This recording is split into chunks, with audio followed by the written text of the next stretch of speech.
Hello, আসসালামু আলাইকুম। এই যে আমি গরুর মাংসটা রান্না করে নিলাম, 4 কেজি গরুর মাংস।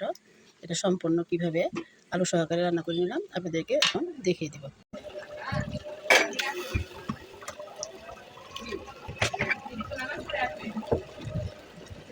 বাসায় আমার মার, শাশুড়ি মার মৃত্যুবার্ষিকী উপলক্ষে 4 কেজি মাংস রান্না করে আমাদের ফ্যামিলির সবাই একত্র হয়েছে। তাদেরকে নিয়ে দোয়া দরদ করে এই প্রোগ্রামটা করা হচ্ছে।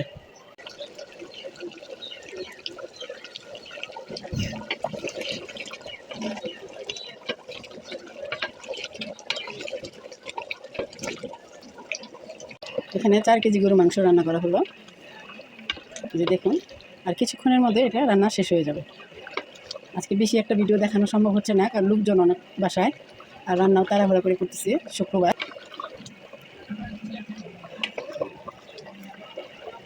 সুন্দর রান্না শেষ হয়ে আসছে, আর কিছুক্ষণের মধ্যে এটা নামিয়ে নিব।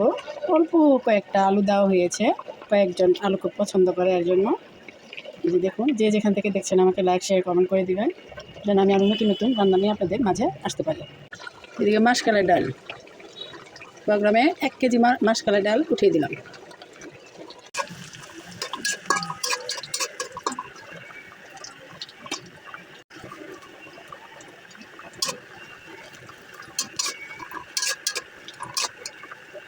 ডাল বাগারটা দিয়ে দিচ্ছি। দেখুন, আমার 1 কেজি পরিমাণে মাসকালের ডালটা এখন সম্পূর্ণ রান্না হয়ে গেছে, বাগারও শেষ। এখন আমি দিয়ে দিব উপরে বেশ কিছু ধনিয়া পাতা। এটা অপশনাল, আপনাদের ভালো লাগলে দিবেন, না লাগলে দিবেন না, কিন্তু এটা খুব মজার একটি খাবার। যারা পছন্দ করে তাদের কাছে খুবই মজা। যে এখন আমি এটাকে নামিয়ে পরিবেশন করব। আমার তাহলে এখানে 1 কেজি পরিমাণে মাসকালের ডাল রান্না করা হয়ে গেল আমার শাশুড়ির মৃত্যুবার্ষিকী উপলক্ষে। 1 কেজি পরিমাণে মাসকালের ডাল রান্না করা হলো। দেখুন কত বড় পাতিলে ভাত রান্না করলাম। ভাতটা রান্না করা হয়ে গেছে, খুব সুন্দর ভাত।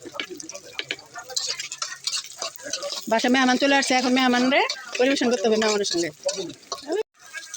এই দেখুন, ভাত রান্না করা শেষ, বাসায় মেহমান চলে আসছে, এখন মেহমানদের খাওয়ানো হবে। তাহলে আজ আর নয়, খুদা হাফেজ।